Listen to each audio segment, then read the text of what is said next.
In this Elden Ring Shadow of the Erdtree video, we're going to be covering some tips on how to beat the Scadutree avatar, which is one of the first bosses you fight in Shadowkeep, the second legacy dungeon. This boss appears easy at first with its low health bar, but actually has 3 different health bars throughout the fight. Each time you kill it, the different phase is going to have new moves and new behaviors, so let's get into it. For my playthrough, I went for hitting the sunflower head instead of the stem since it does way more damage, but if you feel like hitting the stem is better for your build, then feel free to do so. Most of the time when you enter the fog wall, the first thing it's going to do is send 2 ranged branch attacks. You can dodge into them to avoid damage, and the second one is a bit delayed from the first, so make sure you take that into account. If you're fast enough at getting to him after he finishes the ranged branch attacks, you can go for a jumping attack on his flower head.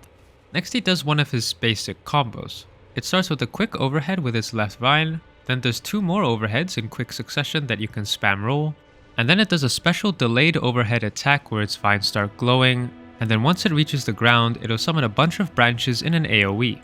After it does this attack, it lowers its sunflower head and you can do a bit of damage.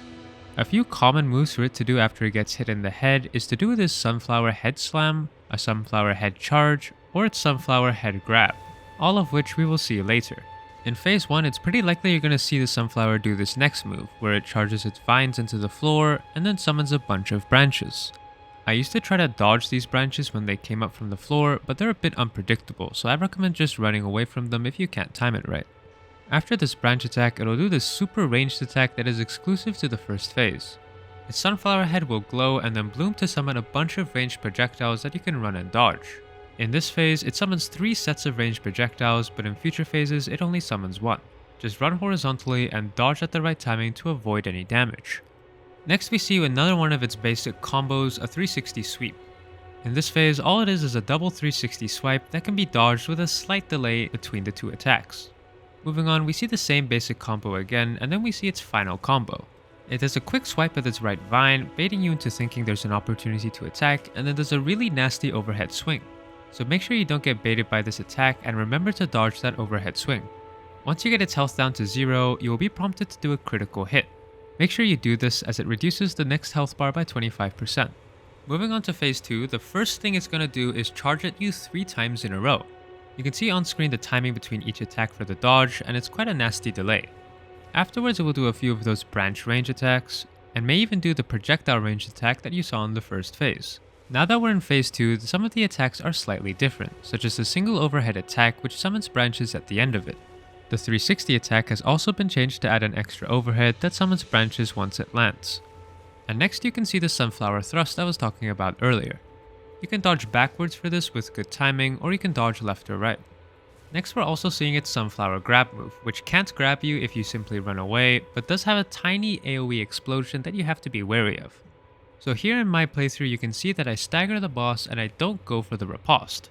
You may be wondering, why did you do that, Tyr? Are you dumb? And the answer to that is yes, but you don't ever want to riposte kill this boss as you won't get the extra 25% damage for the next phase. So when you stagger this boss, don't riposte it if it looks like it's going to kill it, just try to go for a bunch of hits instead and get the organic kill. In this next phase, it will start off with a super difficult to dodge explosion attack. This attack is basically just a grenade shooting a bunch of javelins and you need to dodge it at the right time. I recommend listening to the sound cue and dodging at the exact moment you can hear the explosion. The good news is that after you dodge this successfully, you get a huge damage phase to get a bunch of hits in. Other than the explosion, there isn't much changed about this phase. As you can see from the playthrough, he still has his triple charge attack and his double ranged branch attack, but once he gets low enough, he will start trying to do the explosion again. And sometimes he will do up to 3 explosions in a row. There isn't much you can do other than have some precise timing with your rolls, but the attack is somewhat forgiving as I even got hit by one and I didn't actually die.